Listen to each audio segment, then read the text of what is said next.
Gracias por acompañarnos en este su programa Acceso Directo, un programa para divulgar el trabajo de nuestros académicos, nuestros científicos e investigadores. Y el día de hoy tengo la oportunidad, ¿verdad?, de entrevistar a la doctora Lisbeth Vázquez de la Universidad de Veracruz y al maestro en ciencia Sergio Cuevas Carbonell de la Universidad Mesoamericana San Agustín. Y el tema está buenísimo: de comida, emociones y otras decisiones. Y ustedes hablaban de la parte racional o emocional o irracional. ¿Nos pueden decir por qué actuamos muchas veces de manera irracional? Hola, buenos días. Mucho gusto, gracias por la invitación. Bueno, el tema que elegimos prácticamente era vincular cómo las emociones que tenemos todos los días en nuestro día a día puedan afectar a nuestra toma de decisiones, ¿no? En cuestiones muy simples como lo que comemos, lo que elegimos y cosas mucho más complicadas, ¿no? Como qué hacer en nuestro día a día.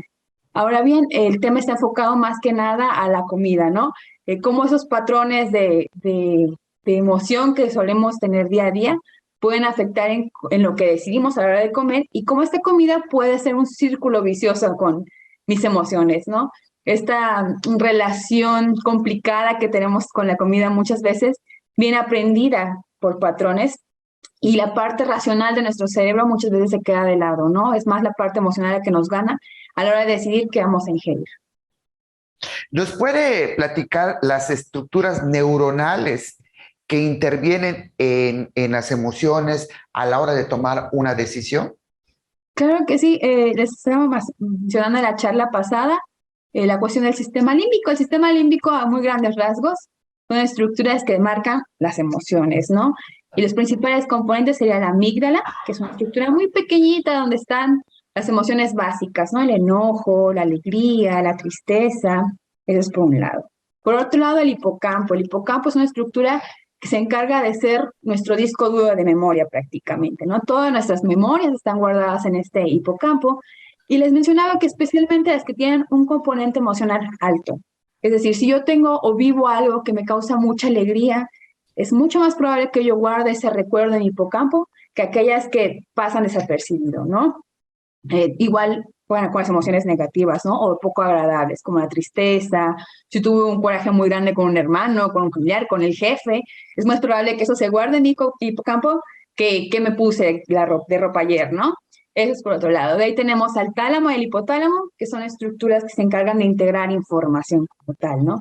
Y enviarlas. Son como los mensajeros de todo el cerebro. Envían señales a diferentes otras regiones, perdón, y se encargan de integrarla como tal. Y también tenemos a la corteza orbitofrontal, que es una parte chiquita cerca de nuestra frente, atrás de nuestros ojos, que se encarga de integrar toda la información que nos mandan de la memoria, de las emociones, y se la pasa al lóbulo frontal, que prácticamente es el ejecutor, ¿no? Él es el director de la orquesta y el que propiamente toma las decisiones con base en todo lo que ya le envió el resto del cerebro. Es esta parte del cerebro que controla las decisiones. Se podría decir que sí, la parte racional de nuestra conciencia está en el lóbulo frontal, es la parte más evolucionada de nuestra corteza y la parte que nos hace ser pues lo que somos actualmente, ¿no? La relación entre comida y emociones. A veces decimos, existe gente que come compulsivamente, y bueno, me noto, ¿verdad? Necesitamos que nos digan qué pasa. ¿Qué pasa cuando uno se alimenta estresado? ¿Qué pasa? Bueno, el estrés puede ser un arma de doble filo, ¿ok? El estrés prácticamente es una forma en que nuestro cuerpo nos avisa que algo no anda bien, ¿no? Que tenemos un peligro, que tenemos que responder rápidamente ante algún estímulo, ¿ok?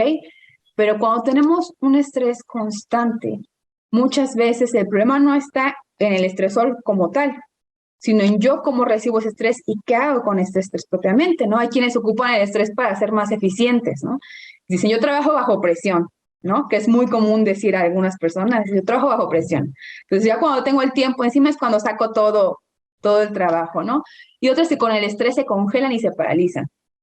Entonces el estrés puede ser algo muy bueno, pero si no lo gestionamos bien, puede llevarnos a manías que nos pueden afectar en otros ambientes, ¿no? En otros ámbitos como ¿Cómo qué manías? por ejemplo, hay personas que tienen tics o hay personas que suelen rascarse o lesionarse cuando están nerviosas. Y, por ejemplo, otra que es la que mencionaba usted, que es comer, ¿no? Me tengo esos atracones de comida cuando estoy muy nervioso, ¿no? Es como, yo estoy nervioso y dame lo que sea, ¿no? Unas papitas, unas palomitas, unas galletitas. Entonces, hacían esa emoción o la tratan de, sí, de como controlar a través de la comida, ¿no? Y tengo estos, pues, problemas alimenticios de alguna forma por esta mala gestión emocional. Ok, aclarando un poco más Sí, claro. respecto a lo que dijo mi colega. Usted preguntaba cómo afecta nuestro consumo de alimentos. Realmente nos estamos centrando más hacia, por ejemplo, un aumento en el consumo de alimentos, ¿no? Pero puede ser también hacia una disminución. Hablando del estrés, mencionabas al inicio de la entrevista que pues, intervienen algunas hormonas, ¿no? Señalamos por ahí cortisol, eso es, digamos, a mediano o largo plazo, ¿no? A corto plazo también tenemos la adrenalina, ¿no? Que si bien el estrés nos permite mantenernos enfocados, nos permite pues concentrarnos y resolver, ¿no? Lo que está haciendo el motivo o causa de estrés, no es algo necesariamente malo. Como dice la doctora, a largo plazo sí nos puede afectar y la manera en la que ese estrés puede afectar a nuestro consumo de alimentos es muy variada. Va a depender mucho del individuo, de elementos a veces subjetivos que tenemos. Personas que van a decir, no, yo estoy estresado, se me va el apetito, inhibo mi apetito, tengo anorexia, no quiero comer, como algo me cae mal, me hace daño al estómago, me da diarrea, no quiero comer, ¿no? Y hay otras personas que es más como antojitos, cosas dulces, no quiero comer esto, ¿por qué? Porque me da una recompensa a corto plazo para ese estrés que estoy teniendo y trato de, en lugar de procesar y resolver ese estrés correctamente, obtener algo, aunque sea un poquito, de satisfacción, ¿no? Como algo dulce, ¿no? O voy picando, o como me doy atracones, ¿no? ¿Y eso cómo me afecta? Si estoy comiendo algo dulce o estoy comiendo de más alguna sustancia, me afecta. Claro que sí, hablando por ejemplo solo del peso, pues estar comiendo demasiados azúcares, ¿no? Carbohidratos simples, nos puede aumentar el peso y pues más adelante vamos a hablar, ya vi las preguntas, más adelante vamos a hablar sobre cómo estos tipos de alimentos altos en grasa, altos en azúcar pueden afectar a la microbiota y formar un círculo, vamos a decir de alguna manera vicioso, que nos va a seguir encaminando a elegir esos alimentos. ¿Sale? Nos vamos a un corte comercial y regresamos.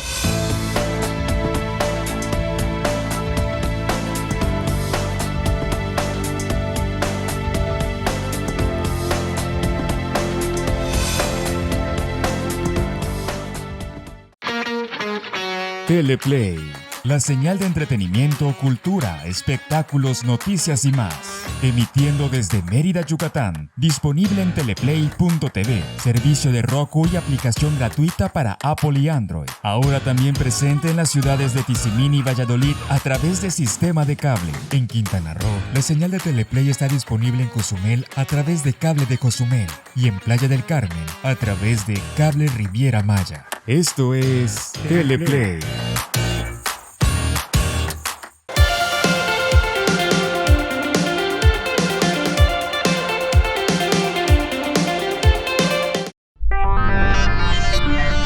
Mantente informado de los sucesos más relevantes de la península de Yucatán, de lunes a viernes, 2:30 p.m. y repetición a las 6 p.m. a través de nuestra app y redes sociales, solo por Teleplay.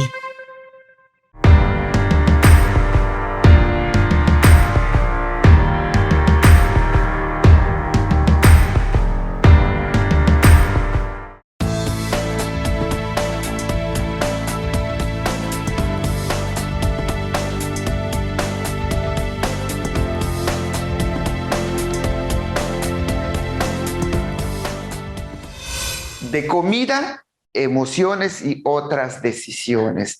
Y para eso estamos platicando con la doctora Lisbeth Vázquez y con el maestro en ciencia Sergio Cuevas Carbonell. ¿Qué le pasa ahora sí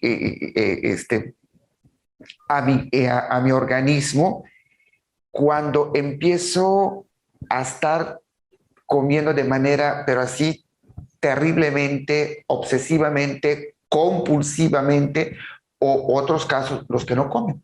Ok, bueno, empezando por esto, el consumo de alimentos no solo es comer mucho o poco, sino que también influye qué tipo de alimentos. De normal, cuando hacemos un consumo excesivo, un consumo compulsivo, como señalabas, no suele ser hacia determinado grupo de alimentos que nos suelen que nos suelen traer o dar esta satisfacción como a corto plazo, ¿no? Placer a corto plazo. ¿Y cuáles suelen ser?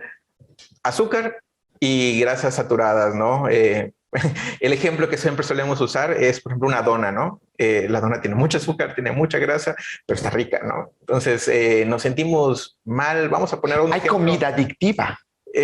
No sé si como tal manejarlo como adicción o adictiva, pero sí que preferimos o que decidimos comerla más a menudo porque nos genera esta sensación placentera. Y suelen ser azúcares, por ejemplo, ¿no? Azúcares simples. Muchas veces asociamos ciertos alimentos con alguna emoción, con algún tipo de sentimiento. Ejemplo, ¿no? Vamos a suponer, tuvimos un mal día, un problema de pareja o cortamos, ¿no? Con nuestra pareja, que hace que el primer ejemplo, la imagen de las películas, un bote de helado, comer helado y ahogarnos en lágrimas, ¿no? Entonces, en este caso, ¿no? Sí hay comida que, pues, al momento de consumirla va a influir en nuestro consumo posterior.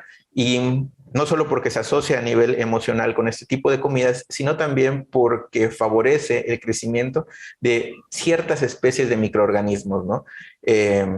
Durante la charla, durante la Semana del Cerebro, durante la ponencia, comentábamos que hay ciertos alimentos que van a, digamos, favorecer el crecimiento de la microbiota. ¿Qué es la microbiota? Platíquenos.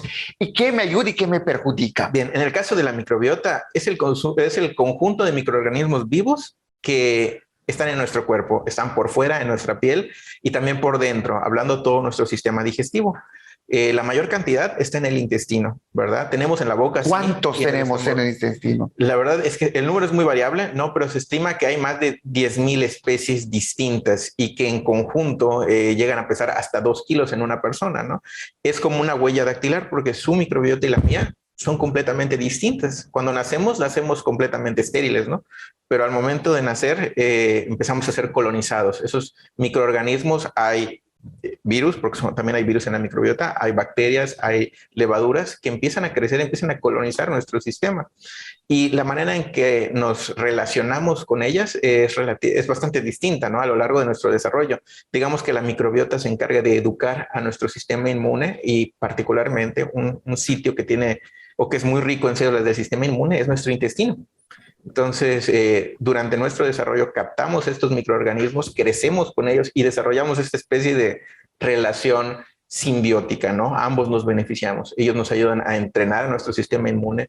Las funciones de la microbiota, ¿no? Entrenan a nuestro sistema inmune, producen, digamos, sustancias, metabolitos como ácidos grasos de cadena corta, algunas vitaminas, ¿sí? Y pues también se ha visto que son capaces de regular la función de, por ejemplo, la barrera intestinal, la protección contra estos elementos externos que podrían desencadenar una respuesta inflamatoria, una respuesta inmune.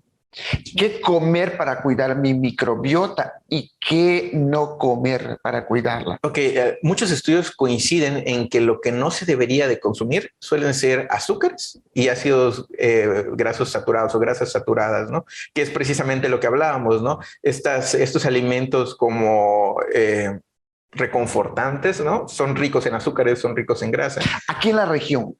Aquí en la región, ok, bueno, lo primero que se me puede ocurrir, alimentos muy ricos en grasa suelen ser quizás alguna variedad de buñuelos, postres, el shish a lo mejor.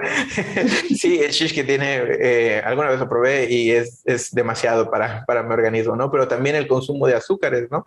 Algunos dulces o postres regionales que hasta cierto punto no es tan problemático comerlos un poco, ¿no? El problema es el abuso regional. No me atrevería. O sea, comer la chicharra diaria es mala. No sería lo más adecuado. Vamos a quitarle el malo o bueno. Si no hay alimentos malos o buenos, ¿qué tan frecuente, qué tanto los consumimos? Creo que ese es donde deberíamos de enfocarnos. Un perro caliente una hamburguesa diaria. ¿Diaria? No es recomendable. Pero si lo hacemos en casa, bien, digamos, no abusamos de la grasa, podemos hacer una hamburguesa saludable. podemos hacer o podemos comer un poco la cochinita el sábado, 2 taquitos, no nos va a hacer mal. Ahora, 6 taquitos, 8 taquitos, sábado y domingo, ahí es donde tendríamos que tener un poquito más de reservas. ¿Qué productos debo comer aquí en la región que me ayude a mi sistema inmune? Ayuda a mi microbiota y a mi sistema inmune. Bueno, realmente hay una multitud de frutas, verduras. Hay que considerar, hablamos de la microbiota, pero en la microbiota podemos apoyarla con el consumo de probióticos y prebióticos, también lo señalábamos en la ponencia. Los probióticos son los microorganismos vivos, microorganismos que se encuentran usualmente en alimentos fermentados. Una de las bebidas fermentadas clásicas de la región es el pozol, por ejemplo, ¿sí? El pozole es rico. Sí, es masa fermentada, Sí. si mal no recuerdo, ¿no? Entonces, tiene probióticos, sí. Ahora, El pozole de masa fermentada tiene sí, probióticos. sí. Qué interesante. Todo alimento fermentado va a tener una cantidad de probióticos. Ahora, ¿qué probióticos hay? ¿Cuáles son? ¿O en qué cantidad? Eso sí escapa un poco de mi conocimiento, ¿no? Pero estos probióticos pueden consumirse para mejorar nuestra microbiota. Quizás el producto que más a la mano tenemos es el yogur. El yogur también es un producto fermentado que también tiene probióticos. No me gusta recomendar marcas comerciales porque sus etiquetados no son los más adecuados para saber qué probióticos consumimos. Esa es una parte, ¿no? Y respecto a los prebióticos no están vivos. Son moléculas como estilo fibra que ayudan al crecimiento de los probióticos. Y hablando de los prebióticos, en nuestra región hay un montón de frutas y verduras como el zapote, el mamey, la pitaya, que son muy ricas. Y hay otras que, si bien casi siempre están disponibles y no son muy caras, por ejemplo, el plátano, la cebolla, incluso ajo, por ejemplo, también ayuda mucho al crecimiento de estos microorganismos. Y me ayuda a mi sistema inmune. Doctora, ¿qué me hace llevarme a comer pues, cosas así como papitas, así como se dice, comida chatarra? Bueno, hay muchos factores, ¿no? Ya hablamos de la microbiota, es uno de ellos, ¿no? Tengo ciertos microorganismos que tienen preferencia por ese tipo de alimentos, pues me van a llevar como tal a consumirlos un poquito más. Y la otra es el contexto. Yo me centraba un poquito más en la cuestión emocional, en la cuestión del contexto. Si yo estoy acostumbrada a que mi papá cada vez que yo salía bien en la escuela me llevaba por papitas o me llevaba por helado o me llevaba a comer la hamburguesa, pues ese contexto se va a quedar muy asociado en mi hipocampo, que es lo que le mencionaba hace rato, ¿no? Esa situación de una recompensa, no solo en la parte de la alimentación, sino en la parte emocional con mi familiar, se va a quedar muy grabada en mi cerebro y cada vez que yo sienta pues angustia o me sienta, no sé, triste, es muy probable que esa misma emoción y ese mismo recuerdo grabado en mi cerebro me lleve a elegir ese tipo de alimentos.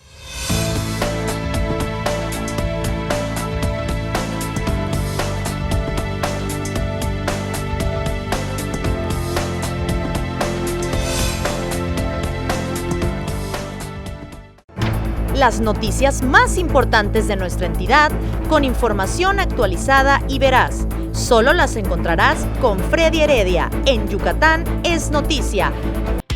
Por Teleplay. Viejos amigos en una nueva señal.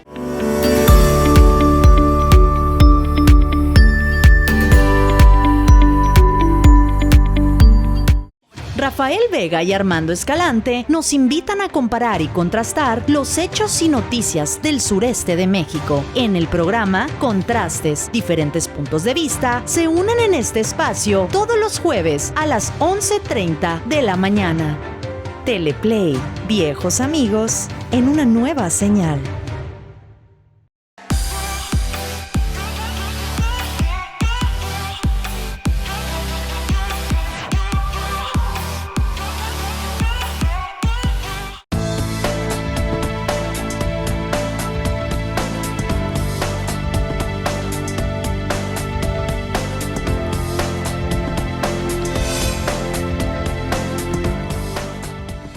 De comida, emociones y otras decisiones. Y para eso estamos platicando con la doctora Lisbeth Vázquez y con el maestro de ciencia Sergio Cuevas. Platíquenos, o sea, ¿qué como que me pone de mal humor? ¿O qué como que me pone de buen humor? ¿O es mi cerebro que está reaccionando por recuerdos? Bien, es un poco de las dos. Si gustan, yo puedo hablarle de esta parte de la conexión que tenemos, ¿no? entre nuestro intestino y nuestro cerebro. Se ha descrito, ¿no?, esta conexión. ¿Por qué? Porque nuestro intestino recibe inervaciones desde el cerebro, no tiene el sistema nervioso entérico y se conecta con nuestro cerebro a través del nervio vago. Es como una carretera de información entre nuestro intestino y nuestro cerebro. A eso se le llamó eje intestino-cerebro, pero más adelante nos dimos cuenta de que no es algo aislado, ¿verdad? Tenemos a la microbiota en el intestino. La microbiota influye en el intestino y el intestino en el cerebro y viceversa.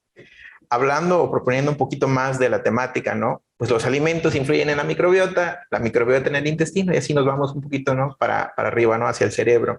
¿Qué ocurre? Bueno, se ha visto que los microorganismos tienen la capacidad de estimular o de producir a nuestros intestinos o de producir incluso algunos mediadores químicos. Imagínense esto, todos hemos tenido quizás algún episodio de síndrome de colon irritable. ¿Cómo nos sentimos? Nos duele, como nos sentimos enfermos, no nos sentimos bien. Entonces, se ha visto que algunos microorganismos son capaces de producir desde toxinas que tengan o causen esta respuesta, ¿no? Vamos a suponer que comemos algo que no fue muy manejado adecuadamente, procesado adecuadamente. ¿Qué va a ocurrir? Pues eso nos va a generar una incomodidad, una molestia, nos vamos a sentir mal, ¿no? Por otra parte, ¿qué ocurre cuando decidimos cambiar nuestra alimentación? Bajamos grasas, bajamos azúcares y empezamos a consumir frutas y verduras, empezamos a consumir alimentos fermentados, probióticos, prebióticos, ¿sí? Esa sensación de pesadez, esa inflamación disminuye, ¿sí? Nos sentimos más ligeros, nos sentimos mejor. En parte también se ha asociado la función de esta microbiota, ejemplo, con algunos trastornos del estado de ánimo. Una microbiota enferma, llamada disbiosis, ¿no?, se ha asociado con eventos depresivos, mientras que una alimentación rica en prebióticos, probióticos, que nos produce una microbiota sana, se ha asociado a una reducción en estos trastornos, ¿no? A sentirnos mejor, a sentirnos más felices. Y también se ha visto que es por la capacidad pues en este caso el 90% de la serotonina se produce en nuestro intestino. Entonces, imagínense, sí, el neurotransmisor se produce el 90% de todo el neurotransmisor, de toda la serotonina en nuestro cuerpo, se produce en el intestino. Una de las hipótesis digamos, el por qué ocurre, ¿no?, la depresión es la reducción de serotonina. Entonces empieza a tener sentido, ¿no?, la conexión que hay entre los alimentos. ¿Qué comer para que sea un precursor? Pues realmente, la serotonina. Pues realmente lo que debemos de consumir o lo que nos deberíamos de preocupar es que nuestra alimentación sea lo más, voy a poner entre muchas comillas, natural, sana, menos alimentos procesados, menos alimentos ricos en azúcar y grasa. ¿Por qué? Porque se ha visto que estos alimentos ricos en azúcar y grasa promueven el crecimiento de estos microorganismos que potencian la inflamación, digamos, de alguna manera, ¿sí? Mientras que el consumo de estos alimentos más naturales, una alimentación más tradicional, con menos productos procesados, muchas frutas, muchas verduras, sí tiene el efecto contrario. Potencia el crecimiento de las especies benéficas que ayudan a sentirnos bien, ¿no? Ayudan a sentirnos mejor. O sea, no es lo mismo comer un pollo de alguna marca que lo prepares o elabores en tu casa. No es lo mismo consumir un pollo frito, no vamos a decir marcas, pero creo que ya imaginamos que hacer, por ejemplo, un caldo de pollo en casa, ¿no? Es mucho mejor, ¿no? Prepararte un poco de una pechuga de pollo a la plancha, a lo mejor, ¿no? Va a ser mucho más saludable si uno lo prepara en casa con una buena técnica, poca grasa, digamos, bien procesado, no contaminado, si lo compramos en algún momento en algún lugar de dudosa procedencia, ¿no? Doctora Lisbeth, ¿y por qué la adicción hacia el azúcar? ¿Por qué la adicción hacia lo que me hace mal? ¿Hay conciencia o son recuerdos, como usted decía? Bueno, volvemos a lo mismo, son diferentes factores, ¿no? La microbiota es uno, la asociación que tengo con este alimento es otra, y de ahí también depende mucho el temperamento de cada quien, ¿no? La personalidad de cada quien. Hay quienes prefieren desahogarse o hacer su ansiedad o la situación que está viviendo con cosas dulces, otros que prefieren los picantes. Entonces va a depender mucho de cada quien. Entiendo que su pregunta va más a por qué elegir uno u otro, ¿no? ¿Cómo las emociones afectan en mis decisiones a elegir un determinado producto para alimentarme? Bueno, las emociones afectan no solo a qué elegir de productos, ¿no? Les ponía el ejemplo en la charla que si yo tengo un día pesado en el trabajo o en la escuela y ya vengo estresado, vengo preocupado, vengo incluso enojado y llego a casa y no tengo nada preparado, bueno, eso va a generar una urgencia, una emergencia, algo. Yo tengo hambre. Entonces, lo que estoy sintiendo en ese momento va a afectar no solo qué voy a elegir para comer, sino cómo me voy a comportar con el resto. El ejemplo que yo suelo poner es mi caso personal, ¿no?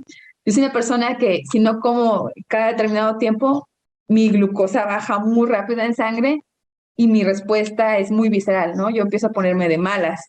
Y lo decía con Sergio, porque trabajamos juntos en laboratorios, ya casi es la hora de que Liz coma y vamos a buscar comida, ¿no? Porque si no, ella ya no empieza a funcionar. Entonces, las emociones pueden llevarme a tomar decisiones adecuadas para la comida o incluso decisiones que no son muy sanas para mí.